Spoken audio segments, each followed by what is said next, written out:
From the rooftops of Jerusalem to the streets of revolutionary Paris, the Assassin's Creed series has taken us across centuries of war, rebellion, and hidden blades in the dark. But not all assassins are created equal. Some have left a lasting mark on the series, while others left a lasting mark on Ubisoft's reputation. In this series, I'm playing through every single Assassin's Creed game I can get my hands on, starting from the very first one, and ranking them based on my very own 3 core tenets of the Creed. 1. How good is the protagonist? 2. How satisfying is the gameplay?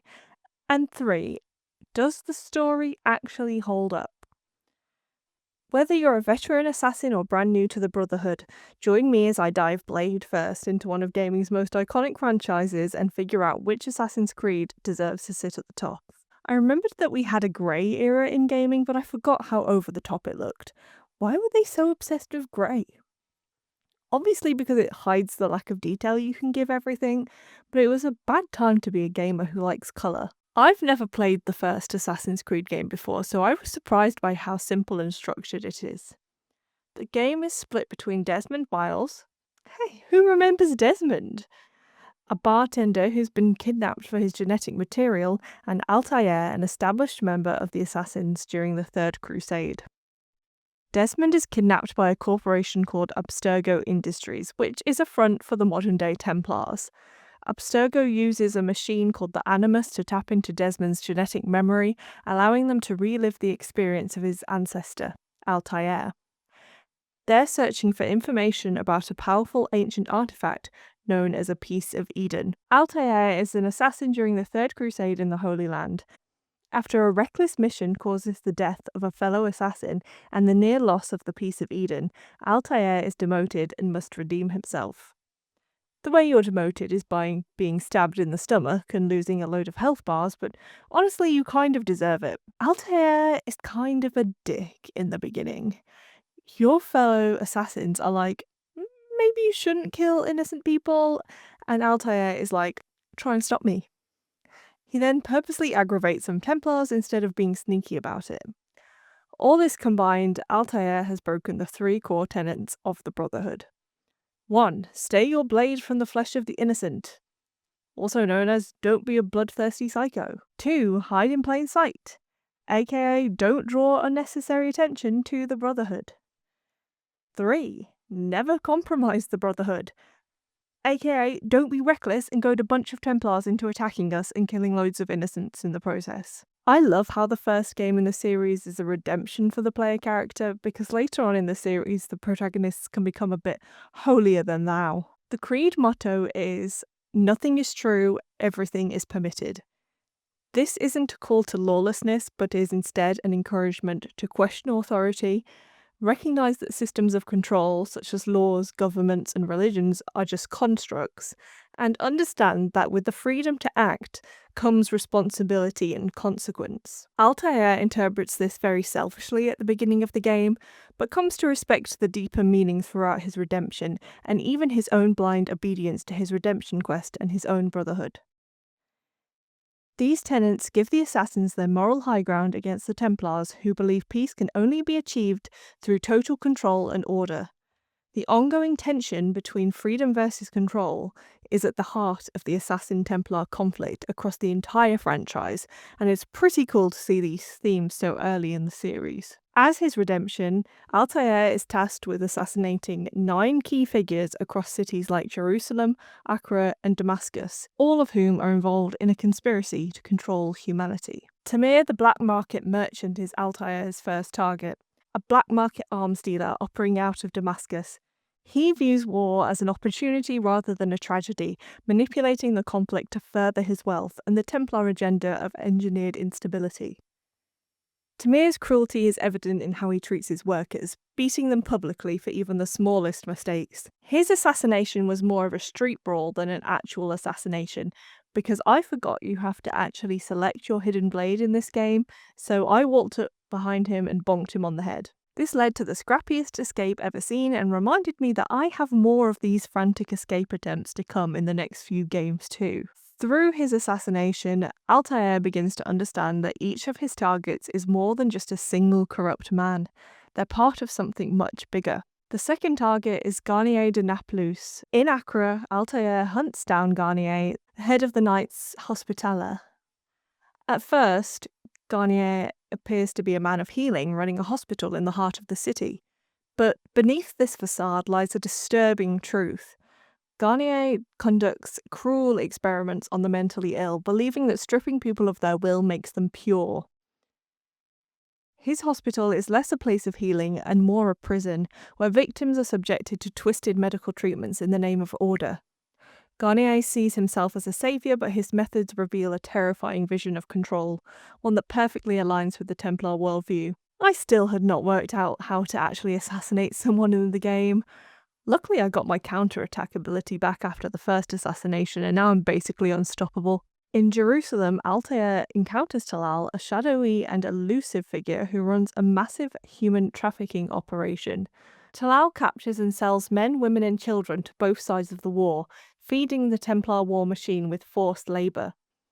While publicly he portrays himself as a businessman, in truth Talal sees people as commodities to be exploited. He operates from the shadows, never staying in one place for long, and surrounds himself with guards and hidden passages. His assassination is interesting as he sees us coming and tries to bring Altair around to his way of thinking. When Altair refuses, he flees and we chase him through the city. The last assassination gifted us with throwing knives, but throwing 4 in the back of Talal didn't stop him. The merchant king of Damascus is the next target. He is a wealthy and powerful merchant who has essentially bought his way into royalty. He's lavish and cynical and throws grand feasts and flaunts his wealth, all while manipulating the political landscape of Damascus. Beneath the extravagance lies a deep disdain for the people he claims to serve. He believes that humanity is selfish and chaotic, and that true peace can only come through control. An ideology that again mirrors the Templar belief system. During a public banquet, he delivers a speech condemning society before poisoning his guests, showing that his generosity is a mask. Altair assassinates him during this event, putting an end to his unchecked greed. Back in Accra, William of Montferrat governs with military precision and absolute control. A ruthless crusader leader, William treats his own men with disdain, enforcing discipline through fear rather than respect. His obsession with order and hierarchy reveals his alignment with the Templars, who see structure and obedience as the foundations of peace. William is planning to unify the Crusader forces under a singular command. His obsession with order and hierarchy reveals his alignment with the Templars. What a surprise! Altair finds him berating his subordinates, showing little regard for their lives, and his assassination deals a blow not just to military infrastructure but to the very idea of peace through tyranny. The zealous executioner is the brutal regent of Jerusalem and a master of public fear. Known for holding executions in the city square, he thrives on spectacle, using death as a tool to keep the populace in check. He claims to be upholding justice, but his real goal is to silence dissent and eliminate free thought. Every death sentence he delivers, whether deserved or not, is meant to send a message: obey or suffer. He is a zealot, more interested in control than truth, and his methods turn Jerusalem into a city of silence and fear. Altair ends his reign during a public execution, turning the crowd's terror into hope. After every assassination, we go back to our mentor, Al-Mu'allin, who is being pretty cagey about the whole thing. But alas, we assassinate on. Jubair al-Hakim was once a respected scholar, but his obsession with purging dangerous knowledge has transformed him into a fanatic. In Damascus, he leads a group of fellow scholars in a campaign to destroy books, scrolls, and writings that challenge his worldview. He believes ignorance is the path to peace, that free thought breeds chaos. In service of the Templars, he aims to reshape society by controlling access to knowledge itself. Altair finds him burning libraries and persecuting intellectuals. Jubair's death symbolizes the assassin's commitment to truth and individual thought, even when that truth is uncomfortable or disruptive. In the harbour city of Accra, Sibrand, a Templar commander of the Teutonic Order, has descended into paranoia. Convinced that enemies lurk around every corner, which we kind of do, he isolates himself on a heavily guarded ship and trusts no one, not even his own men. His paranoia extends to controlling the docks, which are vital for moving troops, goods, and artifacts. Sibrand's mind is clearly unravelling under the weight of secrecy and fear, and Altair must navigate a fortress-like harbour to end his reign of terror. Robert de Sable is the final target, the Grand Master of the Knights Templar, and the architect behind the conspiracy Altair has been unravelling. A charismatic and powerful leader, Robert has manipulated both Crusader and Saracen factions, orchestrating the chaos in the Holy Land to create a power vacuum to the Templars. When Altair confronts him at the Battle of Arsuf, he expects a final duel, only to discover that Robert has been acting with the knowledge and approval of someone far closer. Al-Mualim, Altair's own mentor. Wow, I really didn't see that coming. He was so upfront the whole time. While Robert falls in battle, his own death is just the beginning of Altair's true awakening about the corruption within his own brotherhood. At its heart, Assassin's Creed is a third-person open-world stealth action game. The game is built around a loop of investigation, assassination, and escape, wrapped in a historical setting with a sort of sci-fi, modern-day narrative.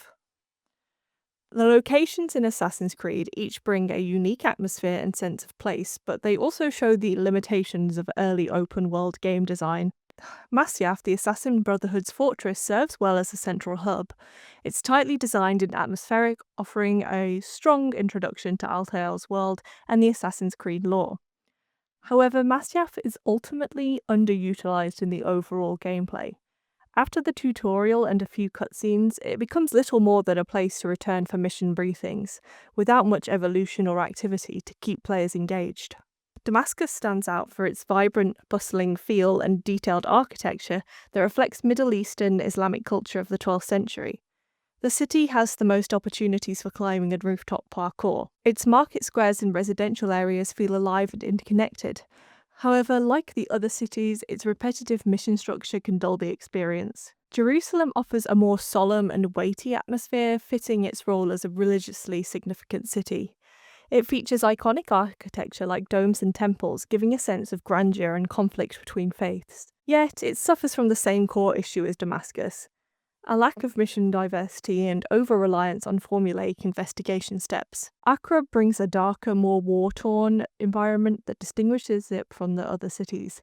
Its damaged buildings reflect the ongoing crusades, creating a more hostile atmosphere.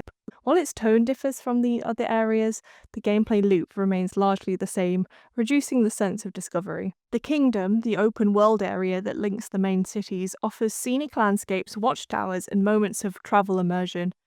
Initially, it gives a nice sense of scale and freedom, but its wide, mostly empty terrain quickly become a tedious chore. This leads me on to what the game does well.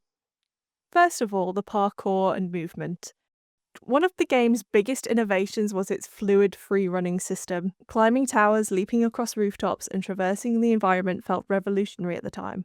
It set the foundation for open-world traversal in future games and gave a real sense of freedom in vertical space. While frustrating at times, it isn't as janky as some of the modern games I've played. The Hidden Blade introduced a new level of immersion and satisfaction in stealth gameplay. Blending into crowds, using benches, walking with monks, and performing silent kills all emphasized a stealth-first approach, giving players the fantasy of being a shadow in the crowd. Unless you play like I do. The actual assassination missions, when you get to them, are often tense and memorable. You gather the intel beforehand, which is quite boring, but then find creative or chaotic ways to eliminate your target. Each target feels like a boss battle in terms of the build-up. Unfortunately, the game falls short with its repetitive structure. While the assassination loop is solid in concept, in practice it becomes repetitive quickly. Every city follows the same formula: climb the towers, reveal the map markers, complete a few investigation side missions, eavesdropping, pickpocketing, interrogating, then kill the target. These investigation tasks feel shallow and don't evolve meaningfully. Combat in the first game relies heavily on counterattacks. While initially satisfying, it becomes too easy once you master timing, as Altair can take on waves of guards with little challenge. Compared to later entries, Assassin's Creed offers very little to do outside the main story. There are some collectibles, but they serve no real purpose beyond completionism. The world feels beautiful but underutilized. Even synchronizing feels pointless, and galloping between cities is just annoying as you have to walk slowly for 5 minutes to blend in with the guards. Luckily, after you have been to all the cities, you can fast travel. The game's narrative is kind of intriguing, especially the elements involving Desmond and the Animus. However, overly repetitive voiceovers from Al Mualim and Lucy, as well as mandatory returns to the present day, interrupt game flow and can hurt the pacing. This will become a recurring theme across the series, but it's particularly painful here as there's no subtitles, and the game is kind of quiet. The ending of the first Assassin's Creed game is both a climax to Altair's personal journey and a setup for the larger mystery of the franchise. It ties together the historical narrative of the Holy Land with the modern-day plot involving Desmond Miles and the Animus. First, for the historical ending. After eliminating the 9 key Templar targets across Damascus, Acre, and Jerusalem, Altair returns to the Assassin's Fortress in Masyaf. There he learns that the true mastermind behind the entire conspiracy is not Robert de Sable, the final target, but Al Mualim, his own mentor. Al Mualim had manipulated Altair into killing the Templars to eliminate competition for a powerful artifact, the Apple of Eden, one of the pieces of Eden, ancient objects of immense power. With the other Templars dead, Al Mualim uses the apple to control the minds of the people in Masyaf, effectively turning the town into his puppets. He believes that by using the apple he can bring peace to the world through control. Where have we heard that before? Altair, now fully awakened to the assassin's true values of free will, truth, and balance, rejects Al Mualim's vision. The two duel in a dramatic boss fight where Al Mualim uses illusions created by the apple to confuse and disorient Altair. Ultimately, Altair defeats and kills him. After Al Mualim's death, the apple activates and displays a holographic star map, revealing the locations of other pieces of Eden hidden around the world. This sets up the future conflict over these artifacts and hints that the Templars' ambitions are global and far from over. Desmond Miles has been reliving Altair's memories via the Animus, a machine developed by Abstergo Industries, which again is a modern front for the Templars. After completing the final memory sequence, Desmond is allowed to rest, presumably because Abstergo now has the information it needs. However, strange things begin to happen.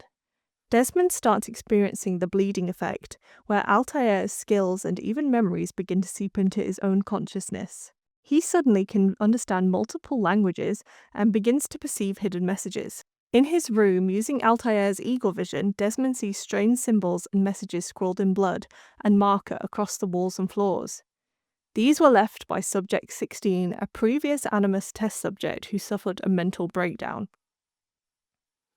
The writings include references to ancient mythologies, binary code, apocalyptic warnings, and coordinates suggesting global locations of more pieces of Eden.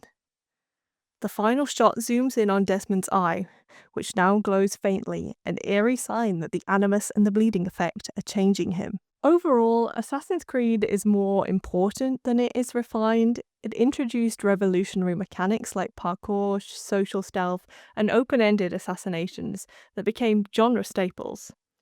But its repetitive structure, limited mission variety, and simplistic combat hold it back from greatness. For players new to the series or revisiting it, the game is best appreciated as a proof of concept, one that set the stage for the far more refined experiences in Assassin's Creed 2 and beyond.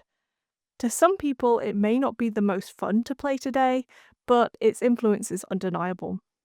I actually had a lot of fun. I hate stealth games, but it feels like the devs wanted to make it as easy or as hard as you wanted it to be. Altair starts off as a bit of a rebel and redeems himself, which I liked a lot, but it also has an interesting perspective on showing a morally good organization versus a morally bad one. The assassins have the morally superior ideology, but are plagued by the same corruption and desire for power that the Templars have as their criteria for joining. It's really interesting to see them set up the assassins as something you should also be wary of. Obviously, this game is the first one I've played, so it goes at the top of the list for the ranking so far. Thank you so much for watching, please like and subscribe, and I'll see you next time for Assassin's Creed 2.